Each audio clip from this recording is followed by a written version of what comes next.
नाशिकमध्ये कर्ज फेडण्यासाठी मित्राच्याच घरी चोरी करण्यात आलेली आहे। मोबाईल घराचं कर्ज फेडण्यासाठी मित्राच्याच घरी चोरी झाली। 4 जणांना पोलिसांनी बेड्या ठोकलेल्या आहेत। आरोपींकडून 38 लाखांचा मुद्देमाल हस्तगत करण्यात आलाय।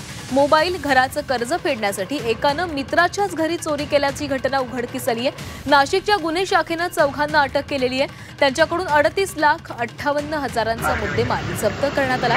पोलिसांनी 25 किलोमीटर अंतरावरील सीसीटीव्ही तपासत चोरट्यांचा माग काढला। पखाल रोडवरील गुलशन कॉलनीतील रहिवासी अंजुम बिस्मिल्ला कुरेशी यांच्या घरी चोरट्यानं घरफोडी करून सोनं आणि चांदीचे व 2 लाख रुपयांची रोकड असा ऐवज लंपास केला होता। या प्रकरणी मुंबई नाका पोलीस ठाण्यात घरफोडीचा गुन्हा दाखल करण्यात आलाय। गुन्हे शाखेनं परिसरातील सीसीटीव्ही तपासाद्वारे नाविद अल्ताफ हाशमी, शहबाज जावेद खान, उत्तम धोंडीराव मुंजे व महेश मधुकर व्यवहारी या संशयितांना अटक केली आहे।